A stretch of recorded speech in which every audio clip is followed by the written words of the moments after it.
Welcome back. My name is Patrick. My name is Toph.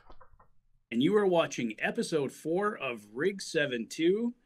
We've been off for a couple weeks. We did have an episode last week because we filmed a couple back-to-back for you guys, but it's an official in-the-day, in-the-moment episode. We won't be talking about potential things. Well, a few potential things, but we can talk about things that actually happened this week. And there has been a ton of stuff happening around the Oilers since our last episode. Obviously, 2 weeks of the preseason. Dylan Holloway, we're going to get into him today for sure. He has been amazing so far in the preseason. With the moves today, you can basically say he's locked up his spot. It's not official, but with the guys the Oilers have sent down, with his performance, the accolades from the coaching staff, from the team, Dylan Holloway is going to be an Edmonton Oiler here. So fantastic for him. It should have probably happened a couple years ago. He's been battling injuries, just a lot of bad luck. But now Dylan Holloway finally gets his chance to show the NHL what he can do. Have you had a chance to see much of the Dylan Holloway highlights, Toph? Very few. So combination of just being very busy and it being, as I've said before, very difficult to dig everything up and see everything.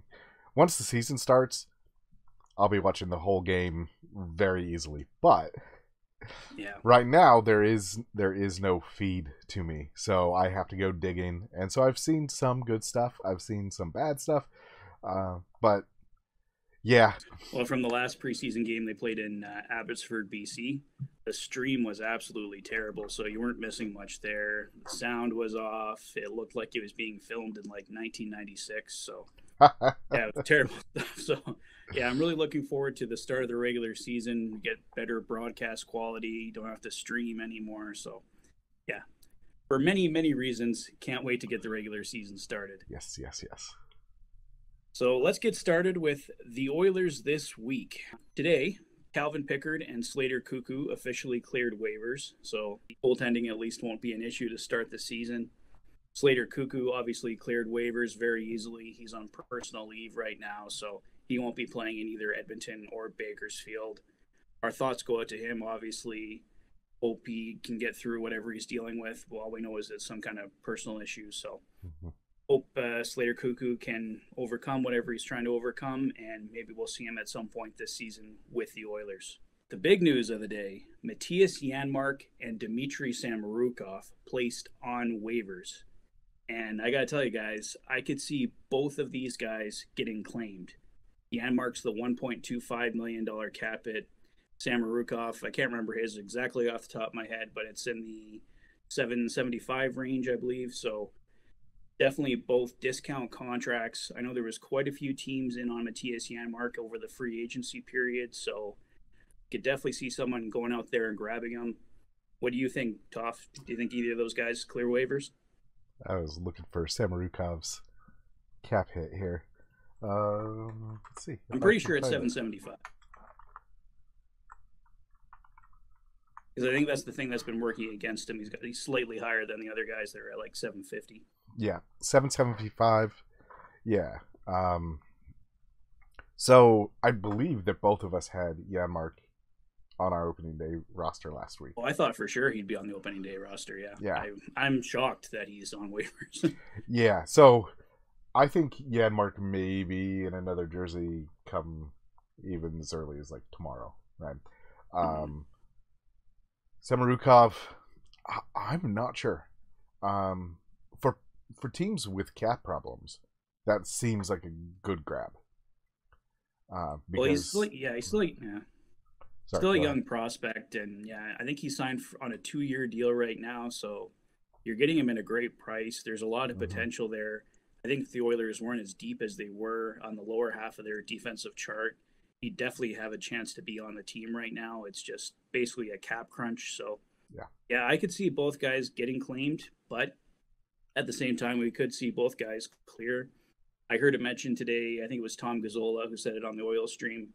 There's a lot of teams that have their own Dmitry Samorukov, so they might not feel the need to go out and grab him from the Oilers. So I hope for the Oilers' sake that Samorukov clears, because the Oilers have put a lot of time into him, and it would be a real shame just to lose him on waivers like that.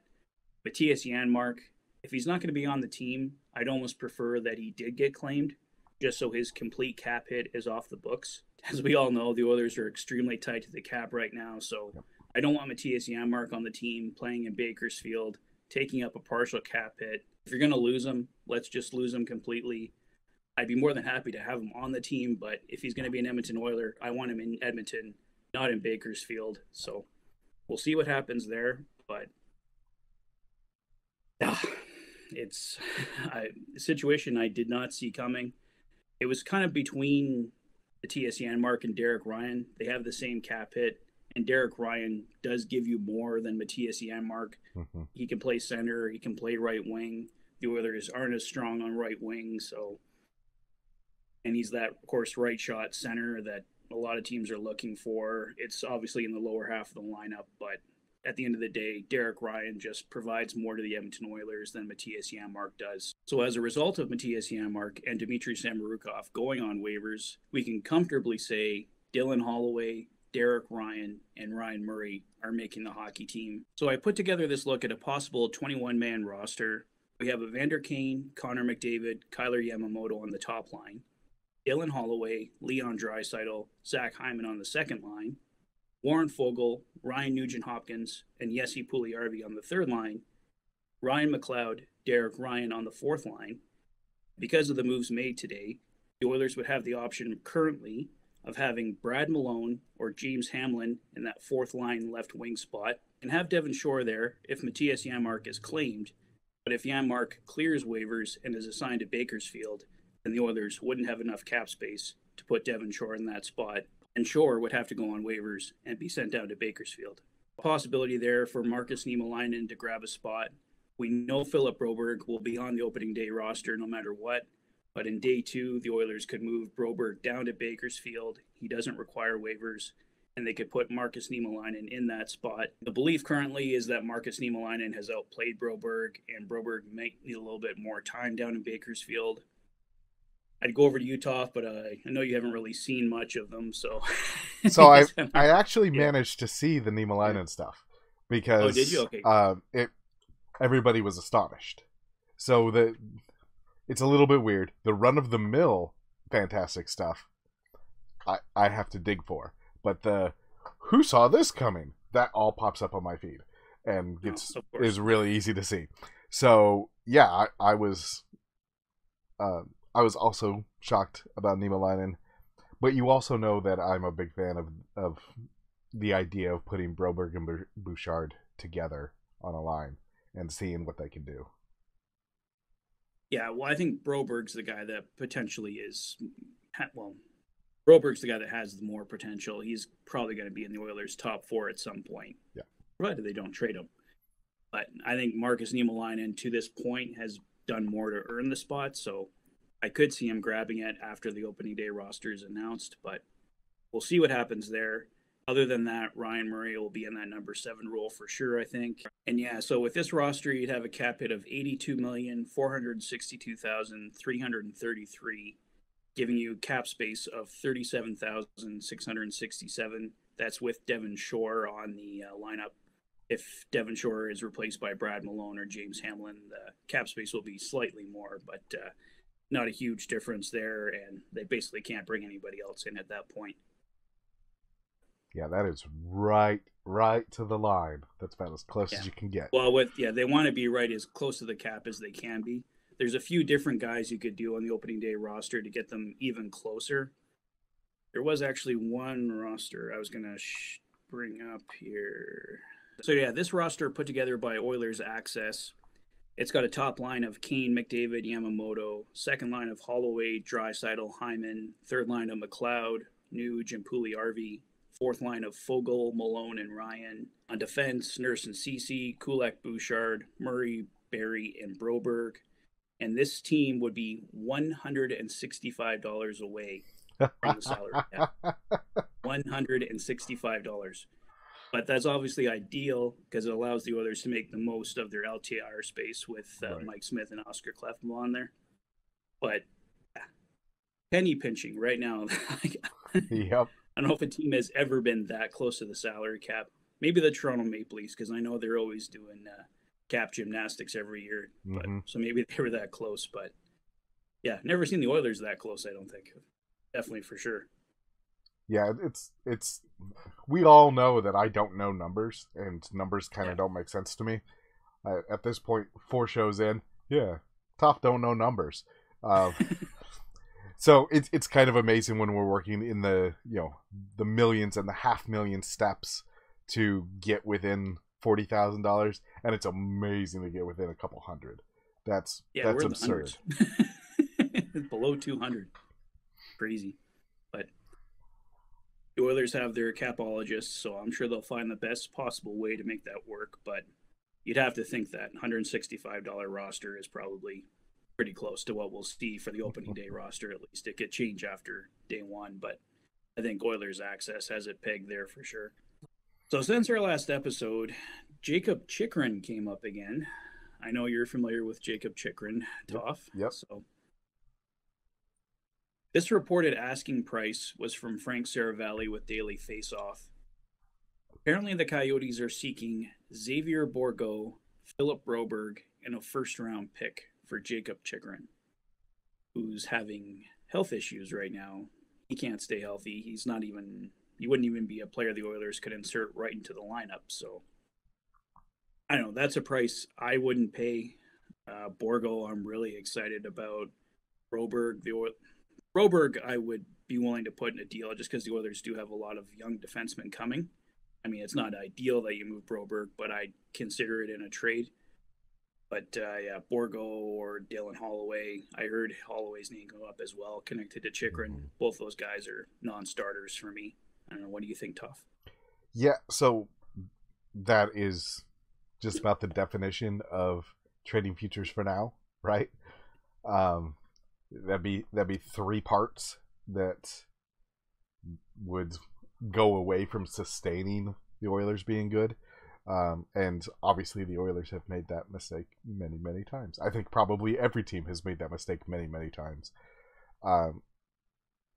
If this was near the trade deadline, that sounds much more reasonable.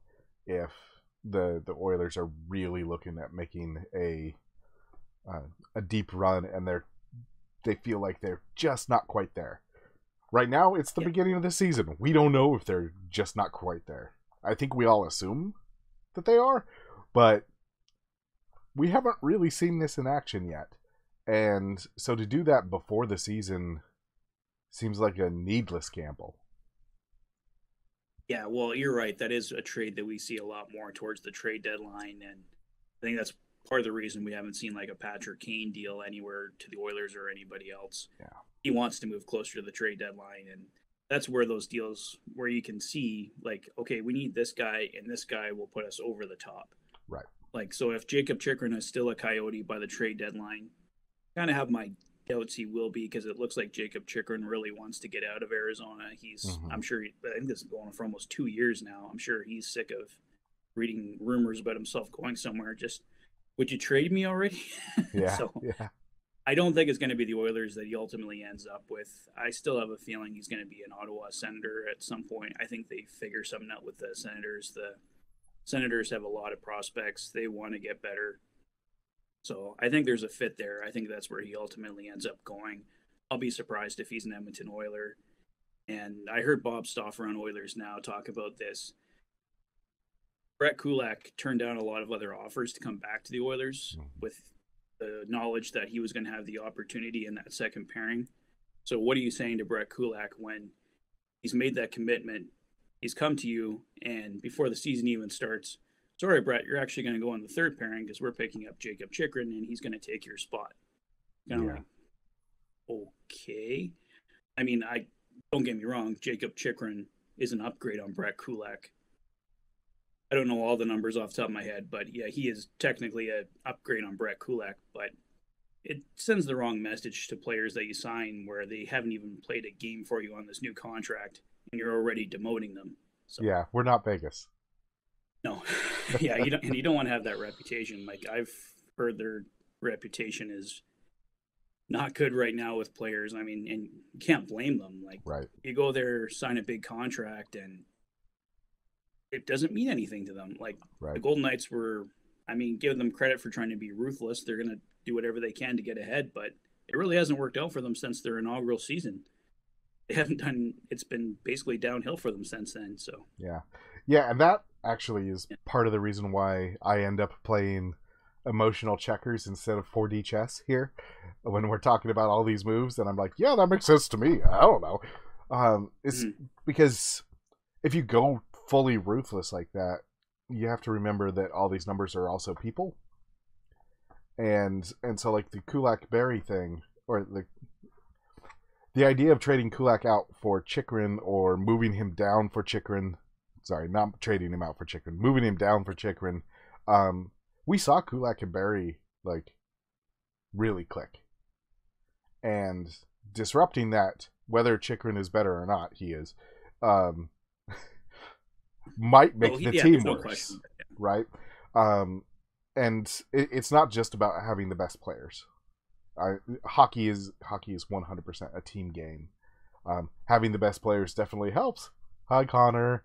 But it's not about stacking the roster with the best players. It's about, you know, getting your core pieces in place and making sure that everybody comes together. That's how we got Woodcroft in the middle of the season last year. That was the problem, at least as far as we know, was just there was some sort of chemistry, some sort of relationship problem happening not only between the players but between the players and the coaches, and that's how a mid-season change can get you to the conference finals. It's not about, you know, upgrading players, although bringing in Evander Kane also helped. Well, it's a combination of everything, right? Right. I mean, I remember Derek Ryan talking about last year where, and we all saw this before Jay Woodcroft took over. If the Oilers were down 4-2, 3-2, it was basically the Connor McDavid, Leon Draisaitl show. Mm-hmm. Everyone else was sat on the bench and just watched them go for it, and sometimes it worked out, sometimes it didn't. Yep. But it sure made the rest of the team feel crappy. It's like, well, Right. I guess we're losing the game, so I guess I'm not getting much ice time for the rest of it. Like, Right. it's basically going to be the Connor and Dry show, right? And definitely, you got to get those two guys are arguably the two best players in the hockey. You got to give them their time on the ice, Yep. but you can't forget the rest of the team. Two guys aren't going to win you the Stanley Cup. They can get you a long way, but you need the rest of the team as well. Yep. You need strong goaltending. You need strong defense. You need depth scoring, and the rest of the team has to feel valuable. And the rest of the team has to feel valuable, validated. So Jay Woodcroft, he's a great communicator. He does that. He makes everybody feel important. You can tell he's a real positive guy in every press conference he has. So his impact on this team, I think, is immeasurable. And I just can't wait to see a full season under Jay Woodcroft and the immense difference I think he can make. Because, I don't know, I love watching a Jay Woodcroft press conference. That guy just blows me away every time. Yep. Definitely my favorite coach the Oilers have ever had, for sure. Yeah. Yeah. He's very entertaining, very personable, and I I think he really jives with the players. As far as we can tell, like, yeah, we really have a team rather than, you know, the kind of cost of doing business mentality. And Yeah. I think that very often is what puts you over that last little hump, is when everybody's together and everybody believes. I know that those are both cliche things, but if everybody's together and everybody believes, it's easier to get that last little bit out of everybody. Exactly. And everything we hear is it's a really close locker room, and guys like Zach Hyman and Jack Campbell, who just came in. I was watching an interview with Leon Draisaitl today. He's like, "Oh yeah, we're already all in love with Jack Campbell. Like, he's just, you just meet him and you just love the guy, right?" So having those kind of guys. And I was watching one of the preseason games. The puck goes in off Cody Ceci, went in between Campbell's legs, and just seconds later, Campbell gives Ceci a tap. Don't worry about it, buddy. It's all good. And it's like, and whereas last year, not to knock on Mike Smith, but you see him yelling at guys if they make a mistake, and Mm-hmm. not like Mike Smith's a great goalie and all that stuff, but I think it'll help having a guy. It's like, you know what, you made a mistake. it's okay, bud. I'm here for you. Let's just keep on moving forward. So great to see, and I'm just really excited to have Jack Campbell Yeah. and Stuart Skinner. He's looked fantastic in preseason. So the Oilers just I'm really excited about the goaltending this year. I think the Oilers are going to go a long way because of it. Yeah, we've talked a good deal about how goalies are weird, Yeah. and whenever I'm explaining goalies and hockey to people that don't know hockey or goalies, thinking about the goalie as the sort of pitcher of the team, like they're going to be out there, they do their own thing separate from everybody else. That makes sense, but also it's going to be a lot easier for you to like really get invested in making sure to give your goalie an easy time if he's your friend and not the guy that's going to flip if you mess up, right? Which I also love Mike Smith, but Mike Smith was playing a different game than everybody else. Yeah. I mean, yeah, he was. It really brought out like he has a really strong competitive drive, right? And Mm-hmm. I'm not saying his style didn't help the team; it did.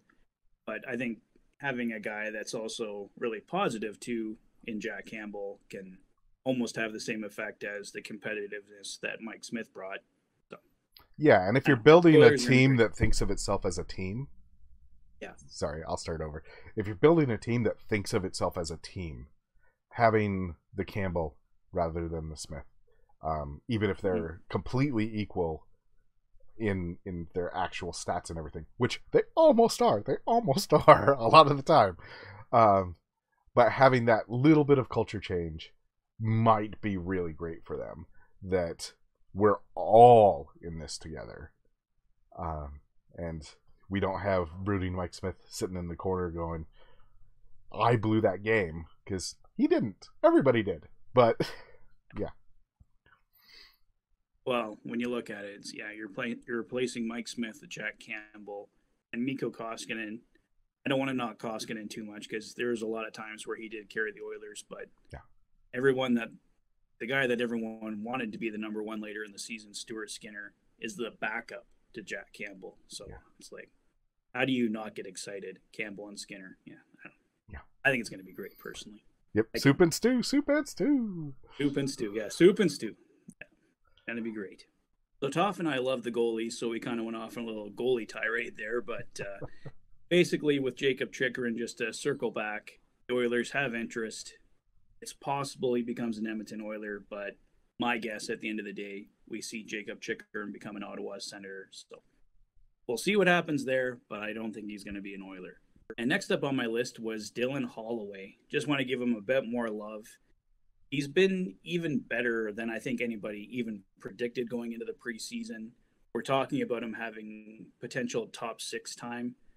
I mean, I thought at best he was going to be in the top nine, but he played with Draisaitl and Hyman, and he did not look out of place. Picked up a hat trick. Yes, it's preseason. Yes, they weren't playing the best version of the Vancouver Canucks, but he looked pretty damn good. Yeah, Did you see the highlights from that one? it's exciting Yeah, that yeah. Holloway, who we've been talking about for years, as like he could break out, could break out, could break out. He broke out. Yay! Well, he's long overdue for it. Yeah, I mean, like realistically, we should be talking about Holloway being at least on a second season with the Oilers by now. Right. Yep. Yeah, and Yeah, so finally gets that chance. And also, I love that gives Nuge his own line. Like if yeah. Holloway's up on that second line, that puts Nuge as the center of the third line, which we know I love that idea. Yeah. Well, it's the ideal spot for him, and then if you need to, you can call him up to the second line. But Yep. it's best that he can start on the third line. You have three really strong lines, even four if you put Derek Ryan or Ryan McLeod in that fourth line Yep. center spot. So Yeah, it's a deepest little team the weird to. Oilers have had. Oh, sorry. Go ahead. I was going to say deepest team the Oilers have had in years, obviously. But yeah, sorry, go ahead. Yeah, so that was pretty much what I was going to say. Is that Yeah, it's a little weird that even this time last year we were going. They have a depth problem. They have a serious depth problem. There are two guys, and or two and a half guys because we count Nurse as a half a guy, and Now we're talking about like, well, that fourth line is pretty good. Yeah, they should be scary this year for sure. Really hoping so. Hoping, yeah. I'm a little timid about the expectations, but I think this team, they're not going to be like the 2017 team. I think this team will take the next step. It's got the depth. And when you look at the rosters, like it's just a better roster. Connor and Draisaitl will have more years of experience behind them, and the goaltending's there. So I don't see the Oilers having a huge drop off like they did after their last big playoff run. Yeah, something very bad's gonna have to happen. Yeah, Because I'm also like cautiously optimistic, just because heartbreak is heartbreak, but yeah, we've seen this before. yeah, but I mean the optimism is pretty well founded, and something big would have to happen for this to not work. Um, I mean we do know that Campbell runs hot and cold. That could be a problem. On the bright side, then you just go, You got Skinner there, buddy. right? Skinner's gonna pick up the slack for you. And And I yeah, like Pickard at third option too, to call up from Bakersfield too. So. yeah, yeah, and I mean we've always got injuries that could make this bad, but that's every hockey team every year. Yeah. But the schedule's in our favor. We've got Kane and Woodcroft with the team from the start. It seems like everybody's having a good time, which I know that seems like everybody has a good time, is having a good time, is not really a like we're going to be successful this year, but I think it kind of is. Yeah. Well, creates the team atmosphere. If you're having fun, you're usually winning, and winning is going to create the most fun ultimately. Yeah, So, absolutely. and this team, yeah, I think this team knows how to win. So, I have a lot of confidence in them. Yeah, I just want to get the regular season started, and like where I'm seeing all these people like predict Oilers first place in the division or second place, and it's exciting to have those expectations. I just don't want it to too much on the shoulders of the guys and for it to kind of drag them down a bit. But they're professionals; they have to overcome that kind of adversity, and championship teams find a way to do that. So this Yeah. team just needs to find a way to do that. Yeah, and I think that is exactly why everybody having a good time is important. That Yeah. if it's everybody feels the pressure and knows that this is the year or else, then you get a whole different sheen on this whole thing. And I know that there's going to be a lot of fans out there that are like, this is the year or else. But it really doesn't seem like that is what's going on in the team's heads, at least right now. Toward the trade deadline, we may get into that pressure. But especially like at the beginning, they'd have to have a big slide to open the season for them to start feeling that pressure, as far as I can tell. Yeah. Well, I think this is the team that can overcome a few of those problems if they go on a bit of a bad stretch. I think they've got the team that can turn it around. Okay, say we lost 3 games in a row. I think we can win the next 6. We can kind of like make up Right. for it along the way. And maybe they don't win the division, but I don't have any concern about this team making the playoffs. I think they'll be there. And as we all know, just make the playoffs and we'll see what happens when you get in. Yep. Yeah. Yeah, and a lot of people are predicting the Pacific to be by far the weakest division out of the 4. And that might help. On the other hand, like, all 3 California teams could come out of nowhere and surprise everyone. And Vegas could... Sorry? I think the Kings are going to be good this year. Yeah, the Kings probably will be. And then Vegas is a complete gamble, right? They could be great, and they could be 7th in the division. Well, yeah, I don't see that happening, but yeah, they were their pick to be number 1 in the division last year, but they didn't even make the playoffs. So yeah, like you said, a gamble. Good Vegas pun there. Yeah. Yeah, and then of course the enemy down south. That seems to be the trendy or nice pick if you're not picking the Oilers. And well, they're going to be the Oilers' top competition, no for doubt. sure. No, they're going to be a good team. I hate to say that, but Which it's obvious. I kind of like that. I would rather have the main rival be a team that at least competes rather Yeah. than because I lived through the Avalanche Red Wings um, big rivalry in the late '90s, and it stopped being fun when one of the teams sucked. So Mhm. um, it, I know that the rivalry between the Oilers and the Flames will never go away, but it is more fun when both teams are pretty good. Um, odds are they'll probably meet again in the playoffs, and that's going to be one hell of a playoff series. I'd say it's much more likely it would go 6 or 7 games this time. I don't see either team taking it down in 4 or 5 games. So, Yeah, but we didn't but see that last year either. oh yeah, I Especially guess. after the first game when all of oil country went, "Oh no," and then suddenly Yeah. it completely flipped. Well, I think the turning point was how the Oilers came back in that hockey game. I Mm-hmm. mean, like with the way the Flames were going, they should have won that game. Like, pick a score, 10-2. Yep. They were dominating that game, scoring like crazy, and it ends 9-6. Yeah. Yeah, you won, but you almost blew it in the process. Like, and they didn't win a game again after that. So I think Yep. that really got in heads. I think Evander Kane got in Matthew Kachuk's head, but going to be dealing with what 3, 4 new players now: Kadri, Huberto, Uyghur, and whoever the other guy was. I can't remember what name, but yeah, they are going to be a good team. So next item on my list: the Oilers hiring Steve Staios as special advisor to the hockey operations staff with a focus on player development. People are already saying Steve Staios is a potential future GM for the Edmonton Oilers, or possibly another team that comes along and hires him away from the Oilers. He was president and GM of the Hamilton Bulldogs in the Ontario Hockey League. Oilers fans know him very well. Huge part of the 2006 Cup run. Came here as a free agent. Probably the Oilers' best free agent signing before they were a real contender for free agents later, like a decade later, before they really got into the game where they could actually go out and bring people in through free agency that would actually make an impact. So Steve Staios was a great Oiler. He's proven to be a great executive post career, and really excited about this hire. I know a lot of teams were interested in him.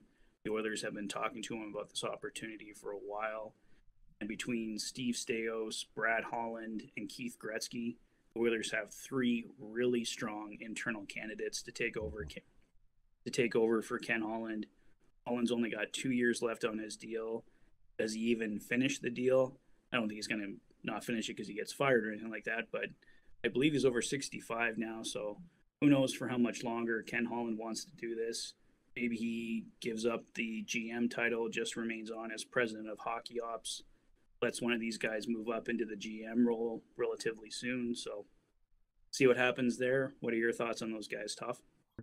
From everything that I've heard, which you basically just went over, this is a great hire. Yeah. But this is one of those situations where I'm not going to have opinion unless I meet the guy, right? Because that's what's going to matter. So then it becomes a question of, do you trust the organization to be, doing their due diligence and not just hiring, the old boys club, which I know in the Decade of Darkness, that was the big thing that people were accusing the organization of, is that these are all old Oilers. And I'm sure there's someone out there looking at this and going, Steve Staios is a former Oilers player. We're back in the old boys club. But from everything that I've heard, that's not true here. That's definitely not the case here. He wasn't hired just because, like, oh, you used to play for the Oilers. You should be good at player development. No, yeah, that wasn't the case at all. Right. Staios has worked with different organizations. He worked his way up in Hamilton. It wouldn't make him the president and the GM just because he's a former hockey player. Right. He's got to know what he's doing. He won the OHL championship with the Hamilton Bulldogs, so he's obviously got some idea of what he's doing as an executive. Right. And the Oilers, they're in a really good spot right now. They can hire quality people. Yep. So they're going to go out and find the best person they can hire. And like I said, the Oilers weren't the only teams. It wasn't like Steve Staios was just sitting there and was like, okay, we'll hire you. right? They were in competition with other teams to get this guy, and I won't be surprised if the Oilers don't give him the GM job, that some other team doesn't come in. Okay, we'll hire you as GM, and he moves on. But in the interim, he can really help this organization. I think this is a fantastic hire. Steve Staios was a great leader when he was on the ice, and I think he's going to be a great leader off the ice, and he's already proving that. So really excited by this hire. Definitely not a old boys club hire, that's right, for certain. Yeah, and it sure is nice that the Oilers are attractive right now, right? The narrative for as long as I've been a fan and longer has been that the Oilers can't get anyone. They're proving that that's not true right now. Yeah, well, no, this is the place players want to be now. I mean, still don't have the weather here in Edmonton, but we got a great opportunity to win the Stanley Cup, though. So, you know what? You can, if you're rich, you can fly over to BC for the weekend or whatever. You can find the warmer weather if you need to. If it's really that important to you, you can go anywhere you want in the summertime. In the wintertime, you want to be an Edmonton Oiler right now. It's a fantastic opportunity. You play with, like I said, arguably the two best hockey players in the world right now with Connor McDavid and Leon Draisaitl. So, yeah, Edmonton is definitely a place to be if you're a hockey player right now. Absolutely. Yeah. So the next item on the list, I'm going to spend merely seconds on this one. Jake Virtanen, released from his PTO. Talked about him to death. Don't need to talk about him anymore. He's not going to be an Edmonton Oiler. Oil country, pretty much universally, I think. There was a few people out there that wanted the Oilers to sign Virtanen, but he did nothing in the preseason games that he played to show that he deserved a contract. So he's gone. Don't know where he's going to go from here if he goes back to the KHL for this season. I don't know if he even gets an offer from anywhere, because I can't see anyone that watched those preseason games with the Oilers and be like, ooh, I got to have that guy, and all the baggage that goes along with it. So, yeah. Jake Virtanen, no longer a topic of discussion for the Edmonton Oilers. Probably shouldn't have even got the PTO, frankly, but he got it. Ultimately failed it. So, Jake Virtanen moves on. Anything you want to add on that, Toph? Nope. I think we covered it. So the last item on our list for this week, Oilers Plus, a brand new subscription service that starts next Tuesday, just one day before the regular season kicks off. I don't know a ton about it yet because they really haven't released much information. I know it's going to be similar to the oil change documentary that happened a few years back when the Oilers got Taylor Hall, and that was just kind of starting up. So it's going to be taking the fans behind the scenes as to what exactly we'll get. I guess we'll find out on Tuesday. I'm sure there'll be some presentation or some media release letting fans know. I do believe this is a paid subscription service. From what I've heard, it's not going to be very expensive. My guess would be something in the $5.99 range. Obviously, like I said, just a guess, but it won't be anything very expensive. So I think they want people to be able to afford to subscribe to it, right? It's not going to be this big exclusive thing that's $20 a month or something like that. So we can probably talk about that more in our next episode when it's up and running and I can see what the Oilers are actually doing with it. But yeah, and I don't know. We find out whether or not I can get it south of the border, because we don't know. Everything that I've seen, doesn't say. Yeah, I assume it's going to be available worldwide, just because I think they'd want it for all Oilers fans. But I have nothing to base that on. I don't know. So yeah, and based on my experience with all things hockey, while I live in Kentucky, it seems unlikely that it will be available here. The rights issues are always weird across the border. On the other hand, if this is completely owned by the Oilers, there should be no rights issues. But who knows what the players union could have a hand in this, because they have a hand in everything, which is a good thing. But there could be an issue there where no, you can't send it south of the border because of some agreement about player appearances. Who knows? Yeah, well, we shouldn't have to wait long to find out. And I said, we'll do a kind of just days away now. So yeah, we'll kind of go over that more in episode 5 with you guys. But For now, just be on the lookout for Oilers Plus on Tuesday. So I'll throw it over to you, Toph, for our next segment. So this week's fun, weird, strange fact for Strange Weird Oilers Facts is that it came out during our little break here that Jay Woodcroft used to be a child star. And I got excited about hearing that, and then I went and looked, and yeah, two things. One when he was 2, and one when he was like 6. One was a pilot for a TV show, and the other was a minor movie. And both of these happened early 80s. So I don't expect anybody's ever seen those. But it is an interesting little thing. And while Patrick and I were talking about this, we both doubted that it was true until it was confirmed. Well, I thought, like, I saw it all over Twitter and stuff, and I thought it was a joke that someone had just, like, found these random clips and were saying, oh, this was Jay Woodcroft. And I'm like, that's not Jay Woodcroft. And I did a little search on IMDb. I'm like, oh, that is Jay Woodcroft. Yep. Yeah, especially the clip from the movie was pretty funny. Kind of adult situation going on there. But, yeah, it was not bad acting from Jay Woodcroft. I was kind of impressed for, like, not a lot of kid actors are really strong, but I actually thought he was pretty good in that little scene that we saw there. Yeah, and so the movie was a Playboy Productions production, which explains a little bit there. Oh, okay, I didn't realize that. and I laughed at the interview that Woodcroft gave, where he's like, "I bring this into the room. It made me a better coach," and I'm like, "Did it?" But yeah, that apparently it's his little fun fact that he likes to share with the locker room when they're going around and doing the icebreakers. That's his. That's a good icebreaker. I'll give it to him that. Yeah, it is. You show that and you're being a little vulnerable. I mean, I guess anyone could have seen that, but probably most Oilers players and fans wouldn't even have known that he was a child star. So right. But yeah, good for Woodcroft. It was definitely an interesting factoid to find out. Did not know anything about that until last week sometime. Yeah. And now I want to ask our listeners out there, what should I go look up?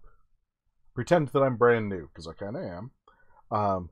What should I go look up? What fun or interesting thing happened in the past that I should go research? Because I like to do research like that. I like to go read things. I like to go watch things. What would you recommend for interesting or weird things that have happened in the history of the Oilers franchise? I can't think of anything off the top of my head, but yeah, you guys take over that in the comment section. Yeah, we're gonna crowdsource our fun facts, because as I tell my students, like if you have something, not everybody does. So if it's interesting to you, not everybody's heard about it. Let me know what I should go look up. Let me know what you'd like to hear about. I'm more than happy to do a deep dive and find some stuff out for y'all. Sounds good. So we got quite a few fan comments and questions to go through for 2 episodes worth, because we couldn't really do anything for last week's episode. How do you say that first one, Toph? What's your crack at it? I would say Jimichio. Jimmy Chio. Okay, that sounds right. Sorry, I don't mean to offend you, Jimmy Chio. I didn't want to butcher that, so hand it over to the professor. He probably know better than I would. And speaking of that, audio sounding crispy clear. Well done, guys. Well, thank you very much. Hopefully this episode is even better, I'm hoping. Toph's really improved, but I know mine still needed some work, so I'm hoping this one turns out better for you guys. Want the viewing and listening experience to be the best it can possibly be. So next up was from Andy White. He said, "Hi Patrick, I am enjoying the Rig 72 show. I can't wait until the season starts. Thank you for fixing the audio. I can hear you both, Patrick and Toph. Andy." Well, thank you very much, Andy. Toph, your audio sounds great, but like I said, hopefully mine is doing much better this episode. Yep, we're slowly building it up. We're figuring some stuff out. So next up was Deputy 758. Audio is improved, guys. Thank you very much. Bertanen will play if he earns it. He didn't earn it. There is no comparison to live versus TV. That said, a live Stanley Cup Finals game has another level that I will never forget. Again, the glory years. As far as the second team, it depends on the Oilers being out. As I watched the Mooseheads in Halifax, it was good to see Nate get the cup. Smith and Fogelin getting the respect they deserve. Good show, guys. Thank you, well, Deputy. Thank you very much.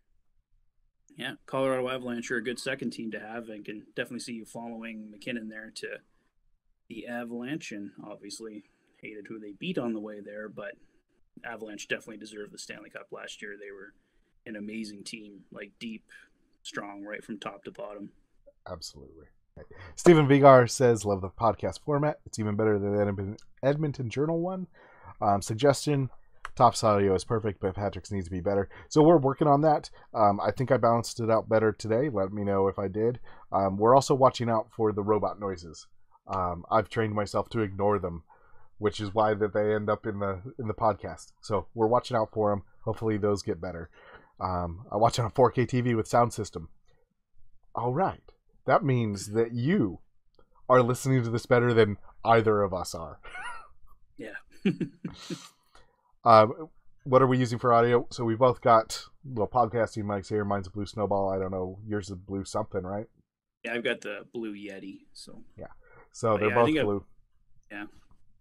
Yeah, I think with the positioning and stuff, and hopefully it comes out better for you guys this episode. So yeah, like I said, we're trying to give you the best viewing and listening experience we can. And Darcy Sagan gives us homework for the two of you. Which teams with injuries would be best to make a trade with right now? What do you think, Patrick? And I knew this comment was in there, and I still didn't do my homework. I don't know if there really is anybody that's that banged up yet before the season even starts. The Hurricanes have a few guys out, like Max Pacioretty, I know is out long term. Yeah, but it's the Hurricanes. They literally have like everybody on their team right now. Yeah. There's no one that's I could be wrong on that, but yeah. Talbot went down for the Sens this week. Yeah. So there's that opportunity there, but like we're not going to give them Super Stu. No. So you know, and they got a goalie off waivers too. So yeah. So I don't know. Correct us in the comment section if we're wrong, Darcy. But there's not really a team that's really jumping out to me that has a lot of injury problems right now. It'll come, but at this point, I don't think. Well, obviously, no one's been playing, so I don't know. Let us know in the comments section below there, Darcy. So next up is Sean Francis. I moved to Edmonton from Grenada, West Indies in 1979. I was only 4, but fell in love with the game of hockey. I was in Edmonton during the glory days of the City of Champs, but sadly my parents moved us to Hamilton, Ontario. I bleed blue and orange, and my second team is the Chicago Blackhawks.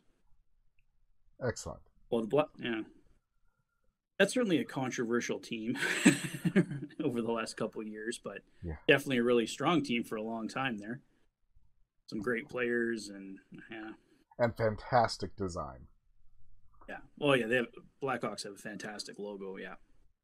And of course, we all want Patrick Kane off the Blackhawks right now on the Oilers. I have a feeling he ends up with the New York Rangers, but yeah, thanks for sharing that, Sean. Some interesting notes there, and I'm also from Ontario, so I was actually just in Hamilton when I was gone on vacation last week. I flew into Hamilton, so I was right in that area recently. And next up is from Diane. Yes, he is valuable to the Oilers. He creates a lot of space for our stars, and they all like playing with him. Well, that is very true. I heard from which Sportsnet guy was it now? His name escapes me, but apparently Connor McDavid made a point of saying that he wanted Jesse Puljujärvi on the team, and he didn't want the Oilers to trade him. That's the only reporter I've heard that from, but a lot of the reporters, well, one reporter in particular, Mark Spector, seems to be going out of his way a little bit to kind of push Yessie out the door. He's been doing that for a couple years now. He's drawn the ire of a lot of Oilers fans. I don't know if you've seen the Mark Spector hate on Twitter there, Toph. Yeah, He's but not too popular. hate on Twitter is what Twitter's for, right? So, and yeah, Diane like is now setting up a streak of talking about Yessie in our comments. So every week we get to say something good about Yessie because Diane says something good about Yessie.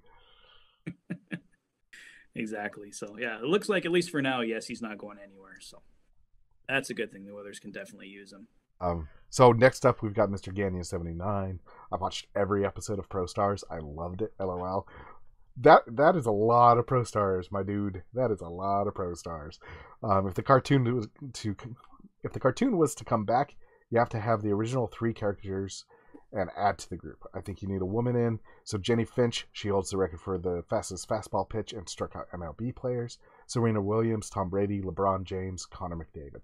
I think that is a fantastic lineup. That's a pretty good lineup, yeah. Yeah. And bringing in softball and tennis is a really good idea. Put some respect on those sports, right?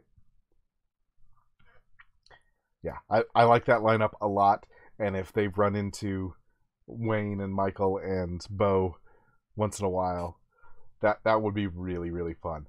And by the way, I have found that the entire Pro Star series is available on YouTube if you search correctly. I figured it had to be on there. I still haven't. I didn't get around to watching it. I got to do that. I was kind of busy over the last week or so, but yeah, I definitely got to check that out. It is very goofy, and it is very early 90s, but that's the fun of it. Yeah, no, for sure. Diane chimes in again with Broberg is better, and once he gets used to his bigger body, he will be a very big force to contend with. Yes, he was good again last night and will improve every game. More Yessie love. More Yessie love. And I like talking about Broberg and hockey players in general as if they're like kittens that are suddenly too large for their body. I like that, and I like that image in my head of Broberg just not quite understanding how his body works because it's suddenly larger. Yeah. Well, they said he did put on some muscle over the summer, and yeah, he is just kind of figuring out how to play with a bigger body, like Diane said. So absolutely. Yeah. It's like, as I mentioned earlier in the episode, maybe Broberg does go back down to Bakersfield for a bit. I'm sure he would be back up before too long if he does go down, but we'll see what happens there. I think he's still going to turn into a fantastic defenseman for the Oilers. So next up, another comment from Andy White. Hi, Patrick. I found the cartoon Pro Stars 1991, the complete series from 1991.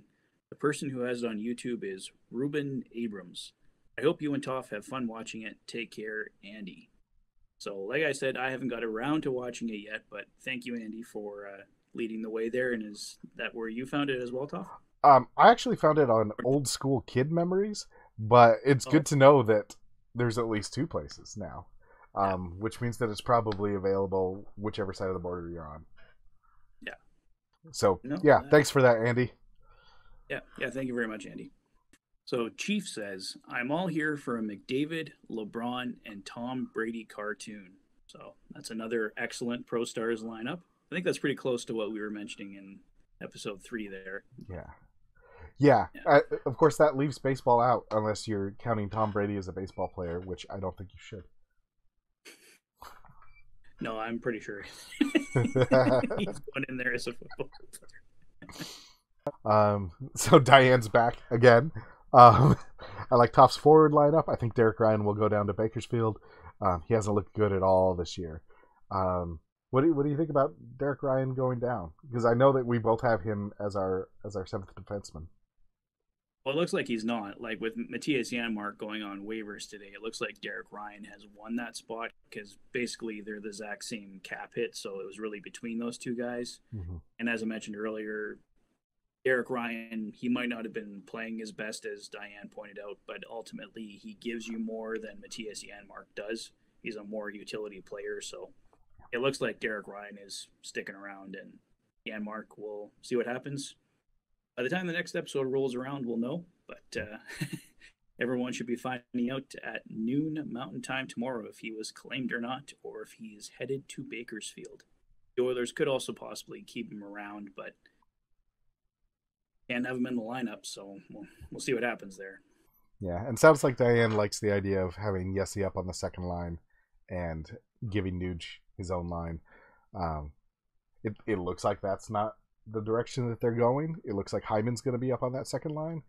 I like the idea of Yessi being up on that second line because then you really find out, like, is he the second liner? Because if you're up there with Dry, yeah, you're going to succeed, or it's your fault, right? But maybe putting him on the third line reduces the pressure, and we just let Yessi be Yessi, and that also still puts Nuge as the third line center, which we're fans of. Yeah. Well, I think they'll probably try a few different things. It's not like they come up with the lineup and then that's it. Like, we're not making any deviations from that. Like, there's going to be different things all throughout the year that we see, and if Puljujärvi is playing better, he's going to be higher up probably, and if he's struggling, he'll probably be down on the third line. So I think we'll see a lot of different things probably over the first 20-25 games this year. Yep. Jake Baker says, I think Bouchard should be second or first line. He needs to go up against top competition. I put Nurse and Bush on the first line, Barry Ceci on line 2, Broberg, Kulak, line 3.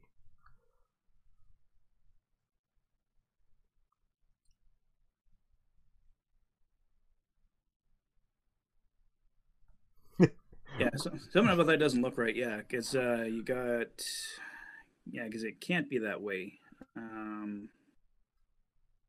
Like a Nurse and Bush. Yeah, because you got a lefty and a righty. Yeah, because Barry and Cece are both righties, so you have to have a lefty in there. So that's kind of where you split up Broberg and Kulak, right? I mean, some guys can play both sides, but ideally you want a lefty on the left side, and ideally you want a righty on the right side. So, I mean, the Oilers could do that, Jake, but it's definitely not the ideal way to go about it. So I don't see it working out that way. Any other thoughts on that, Toph? I mean, that really breaks up the chemistry that I've seen. My lines were based on the chemistry that I've seen from people, and that completely splits them. Having left and right is important. Having chemistry is also important. I don't see that working out, but also, I'm not a coach.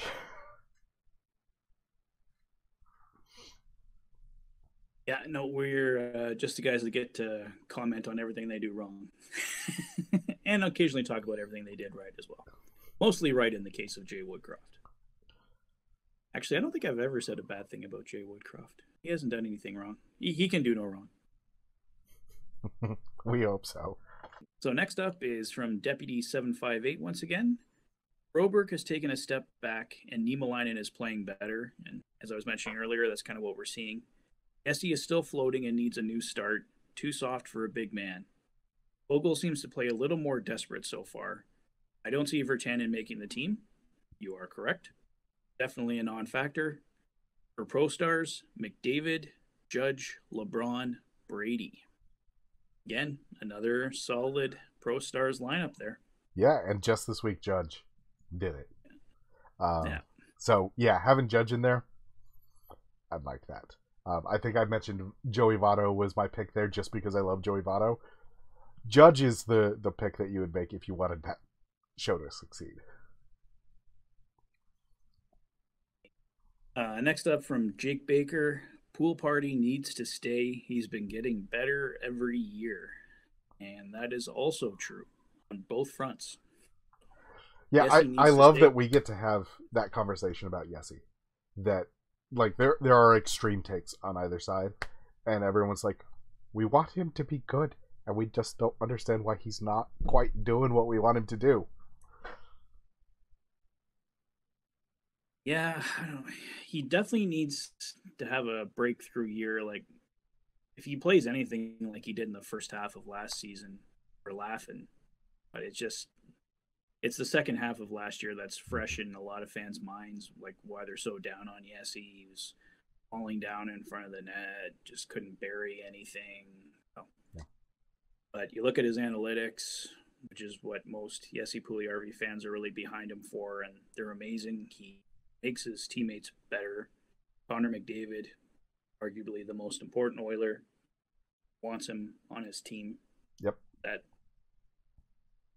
That means a lot. So if your captain, your best player wants Yessi Pugliarvi on the team, not saying he won't get traded at this point. I mean, the Oilers tried to trade him. He was in trade talks pretty much all summer long.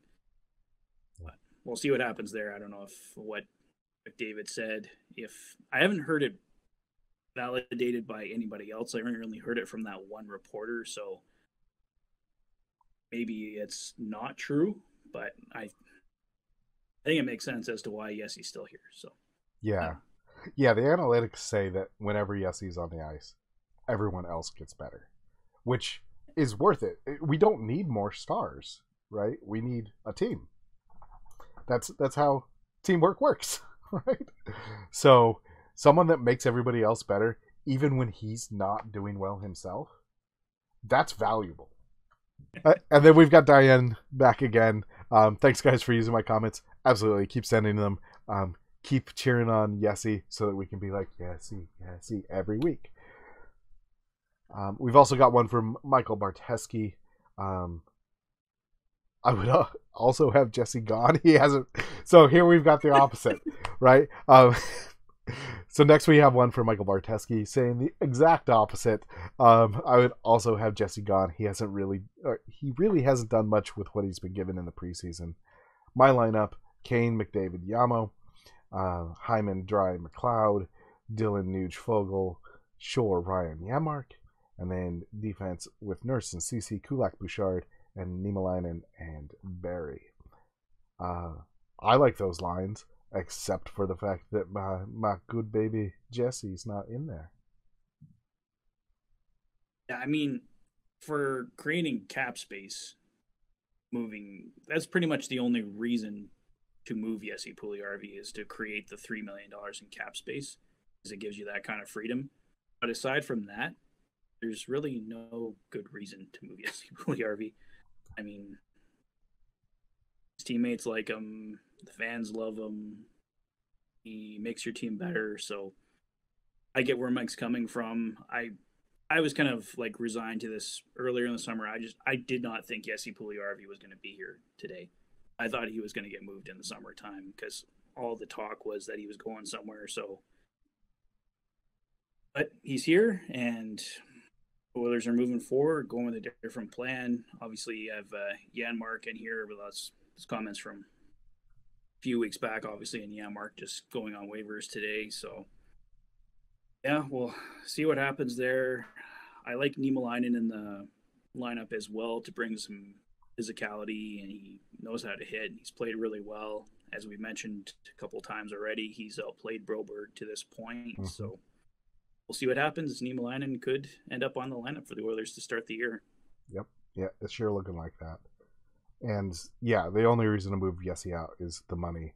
But I think that since they signed him, and we know that they've been looking for trade partners there, but the fact that they haven't found one, I think shows that they value Yessi beyond what other teams do.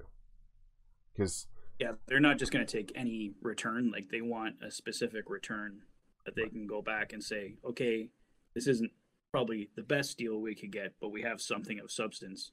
Right. And, you know, good for Ken Holland for sticking to his guns. Like, if you're going to trade a guy like that, all you need is to trade him for nothing, basically. Yep. And 1 year, 2 years from now, he comes back and he's kicking your butt with some other team. And it's like, oh, we had that guy and we traded him, and oh, we got this 4th round pick for him.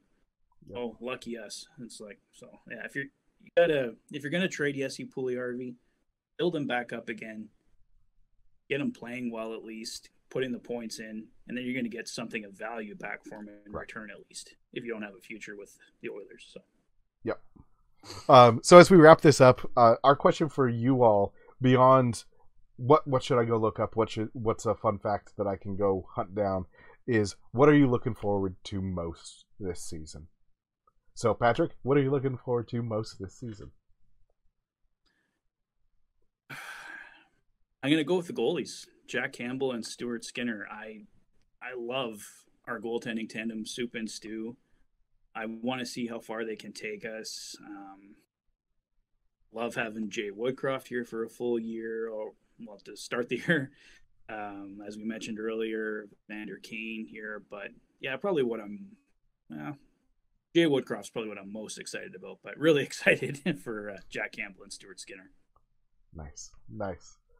Yeah, I mean, I'm really looking forward to just the season starting in general, but watching Campbell's going to be really fun, and I'm also really excited to see the blue back on the ice. Right, we switched back to the royal blue, and yep, it's a beautiful thing. It really is. And watching them out there in the royal blue decked out, that's going to be really fun again. Yeah, I mean, I liked the orange for a while there, and I mean, it's not a terrible jersey or by any means, but this just feels right.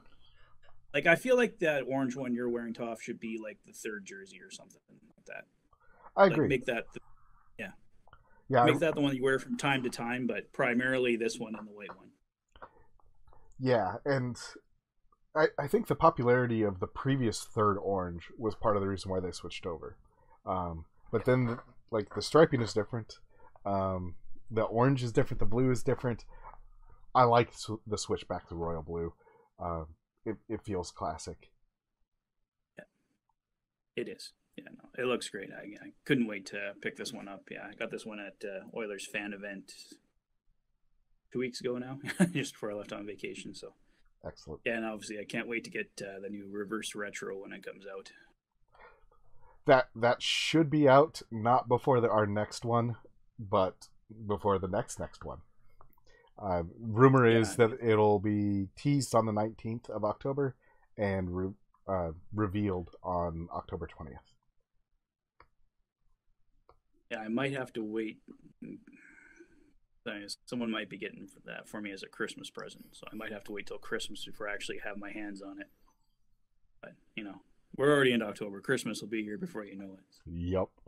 I'll just have to go to the stores and just look at it.